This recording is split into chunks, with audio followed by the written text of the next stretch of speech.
Bruce R. McConkie, a member of the Quorum of the 12 Apostles, made a statement several years ago to the youth of the church that it would be better to be dead than to be homosexual.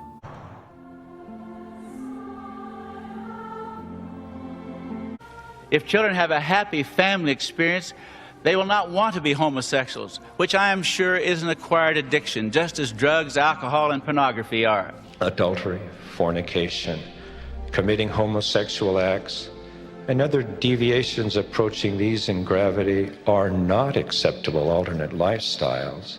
They are serious sins. We regard same-sex marriage as a particularly grievous or significant, serious kind of sin that requires church discipline. The church was encouraging mixed orientation marriages where you're gay, but you marry a straight person. My name is Ricardo. I am a Mormon. I'm a father of 6 children, and I am attracted to men. The attractions aren't going to go away. They're going to be there my whole life. But I don't feel that I'm losing anything in my life. To me, that's being authentic. It's finding that core happiness within you. And for me, it's important that that core happiness is aligned with my beliefs and the gospel. They were encouraging celibacy. I feel now, being around people that know that I'm gay, I'm able to be myself. And I'm not having to make up excuses of why I'm not dating, or I'm not married, or I'm not falling in love. What's been so great about this experience is that I've been able to understand what really makes me happy, and that is pleasing God. It was November 5th, and the policy was leaked. The Church of Jesus Christ of Latter-day Saints has come under intense scrutiny following their new official orders against homosexuality, baptism, and children. The new policy change states that same-sex couples will also now be considered apostates, saying it will no longer bless or baptize children of same-sex couples until the child turns 18. Once a child turns 18, he or she will have to disavow same-sex marriage. Then they can be blessed and baptized by the church. Mormon leaders claim to talk to God. So when the church makes statements in the 80s and 90s and 2000s that to be gay is evil, that to be in a same-sex marriage or committed relationship is evil, they're not just saying that as their own opinion. They're basically saying that God speaks to the leader of our church and takes that position. Mormons will feel safe about something when the prophet says to feel safe about something. As the church has seen in the past, when the church takes a position and then the rest of the nation changes. So in the late 1800s, the church was a polygamous church and the rest of the nation wasn't cool with that. The church was almost destroyed, and so the church had to change. Fast forward to the 1960s, the whole United States is starting to support African Americans and civil rights. And the LDS Church is opposing the civil rights movement. And that almost destroyed the church. And so in 1978, the church changes again. He has heard our prayers, and by revelation has confirmed that the long-promised day has come when every faithful, worthy man in the church may receive the holy priesthood. So just like the church eventually got rid of polygamy, the church eventually accepted blacks into full fellowship. Accordingly, all worthy male members of the church may be ordained to the priesthood without regard for race or color. The church changed and said, okay, now is the time, God has spoken, now you get to have the priesthood. The thing is, you're not going to change God's will, is basically what my mom said. My mom said to me when I told her I was doing this, she's like, well, just because you're a rock star dude, you can't change God's will. While we are to value the rights and feelings of all of God's children, we cannot change his doctrine. It is not ours to change. False prophets and false teachers are those who attempt to change the God-given and scripturally based doctrines that protect the sanctity of marriage. Just because you go and pound on the brethren's door and you're like, Thomas S. Monson, come on, change this, man. Come on, change it. He's not going to change it for you, and because he's only doing what God tells him to do, and God's not going to change it for you. But if all the members of a church are talking about something, then the prophet's going to pray about it more, right? I think that maybe I'm one part of this puzzle that's like, you know, coming together, and hopefully the apostles and the prophet go pray about it, and God comes down and tells them what's up. So, you know, there's a glimmer of hope. And in the long term, I think there's a lot of hope. The question is how long will it take to get there and how many people will be hurt along the way? What now? Like, what can I do what can, like, I had like this little idea in my head, and tell me if it's stupid. What if me and you got together and we put on like a big event in Salt Lake City? Me, you, some people can come together and be like inclusive of everybody and tell them all like this needs to change. You know, I know we can't force the church to change it, but maybe we can, like, by raising more awareness and making more Mormons in their heart feel like this isn't right, maybe that's you know what I mean? Maybe that's what's going to start the change. That's what it takes, man. How do we not offend 50% of the people that come? You're just trying to enlighten people. You're not trying to offend anyone. See what you just said right there? Enlighten people. That you think that's says offensive? to people, you're in the dark, let me enlighten you. No. Educate. You're stupid, let me educate. No, that's not true. I think people don't know statistics. They don't know the reality of what's happening. You can't come in and say you're wrong. No. You have to come in and say, let's talk and believe in the goodness of people. You have to change people's minds as a friend. But it's not even that. You don't have to change people's minds. They have to change their minds. This is my community. These are my people. That's the last thing I want to do, is to say, I'm right, you're wrong. Come and let me tell you why. It needs to be, everybody come to the table and let's see what's happening. These are the people who are in it, you know? Yeah. Their message is 10 times more powerful than me getting up. Hey, I'm the singer of Imagine Dragons. You know that song? Radioactive, radioactive. Now let me tell you everything that I know about this subject, because I really don't know that much. And everybody's gonna be like, I'm all heart. The education is yet to come. So. Oh, gosh. We know that there are conversations going on in the hierarchy of the church. If the prophet said, hey, love loud is cool, then would be incredible. And that would shift, that would be like everything I could ever hope for. For me, that is a bridge that has never been, that is not a bridge that has been created. It would be the most amazing, huge step of progress. We have the church's statement.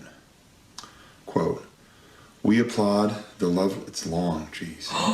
Quote, we applaud the Love Loud Festival for LGBTQ youths. First of all, I've never heard the church say LGBTQ. It's always, they say same-sex attraction. I've never ever heard them say that. Awesome. We applaud the Love Loud Festival for LGBTQ youth's aim to bring people together to address teen safety and to express respect and love for all of God's children. We join our voice with all who come together to foster a community of inclusion in which no one is mistreated because of who they are or what they believe. Who they are. I know, that's big. We share common beliefs, among them the pricelessness of our youth and the value of families. We earnestly hope this festival and other related efforts can build respectful communication, better understanding, and civility as we all learn from each other.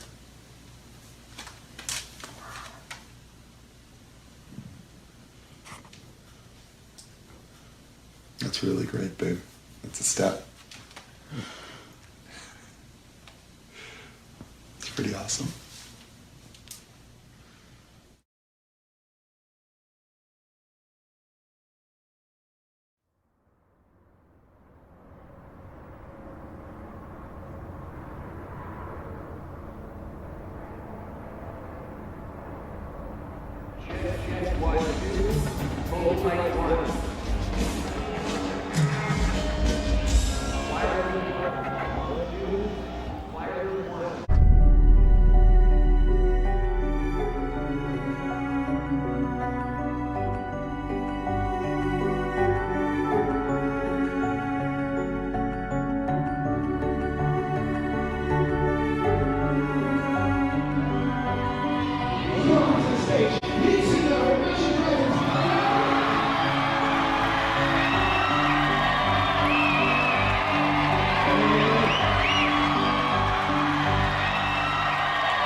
Yes, this is incredible. 15 years ago, I was a student at BYU, and I was coming out, and I was suicidal. And I'm here, and I just got this hug from this little girl who stood up. She's 13, and she just told everybody that God loves her because he made her. I mean, it took me until I was almost 30 to have that in my brain, say, I don't have to be better or try to be better. God made me exactly who I am. I'm the best I can be. I'm exactly what he said. I made you. So it's just been the most amazing thing. I feel like I'm in a dream right now.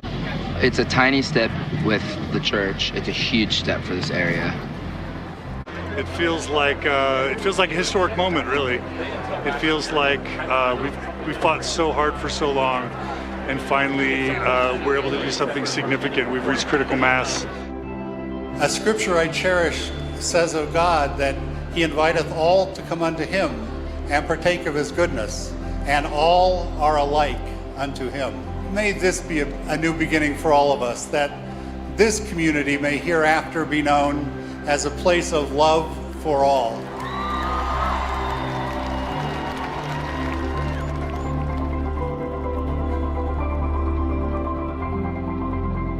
The church did endorse this, right? Yeah, that was great. But now, for me, I want them to put their money where their mouth is. If they're going to say we love all of our LGBT people, then let's get rid of that policy and let's bring them into full fellowship. I mean, for me personally, nothing less will do. Yeah. Because you can say I love you all you want, but until you act on that in a way that feels inclusive and complete, then it's a no-go.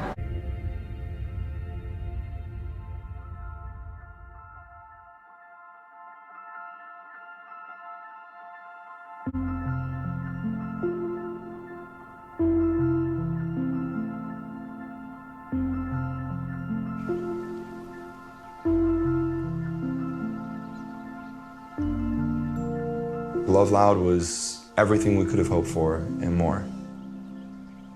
It showed it's not just me as a Mormon who is antsy for change. The whole Mormon community came out in droves to say, this is a place within the church that is broken. How can we fix it? Leading up to Love Loud, the church obviously reached out to me, and we have been having kind of an open dialogue. Coming out of Love Loud, everybody was feeling positive momentum. I had been extremely excited for General Conference. And General Conference happens twice a year. It's where the apostles and the prophets speak like on live television to the world and to all the Mormons. And I think a lot of Mormons, myself, were waiting to hear an apostle say, now let's start to do something to change this. Members of the Church of Jesus Christ of Latter-day Saints are blessed with unique doctrine and different ways of viewing the world.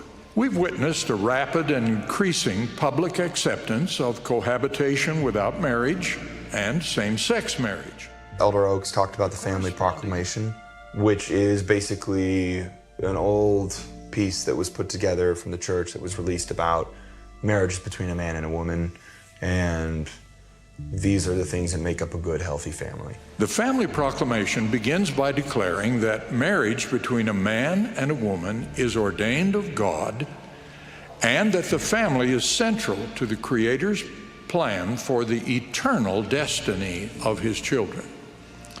It also affirms that gender is an essential characteristic of individual, premortal, mortal, and eternal identity and purpose. The church basically just doubled down on everything they've been pounding into my head and Mormons' heads for years, which is to be gay and act upon it is a sin. Marriage is between man and a woman. Popular culture, popular people will try to tell you otherwise. Every generation has its tests and its chance to stand and prove itself. I believe our attitude toward and use of the Family Proclamation is one of those tests for this generation. I pray for all Latter-day Saints to stand firm in that test. If there's one thing my Mormon values have taught me since I was young, First things first, I'ma say all the words inside my head. I'm fired up and tired of the way that things have been. Oh, it's that no matter what the world says about who you are, what you believe, still do it 100%. That spirit was the spirit that carried me through my mission. I felt like I was bearing my truth regardless of what anybody thought about me. That's all because of Mormonism and my parents. And so they have all prepped me for this moment now. pain, you made me a believer, believer. Pain, you break me down, you build me a believer, believer. A determined Mormon is a scary thing. I will tell you that, because they don't stop. I knocked 100 doors to get into one door. I knocked thousands of doors on my mission. If there's one thing I can guarantee, it's that I will continue to knock this door until somebody answers. My life, my love, my drive, it came from pain.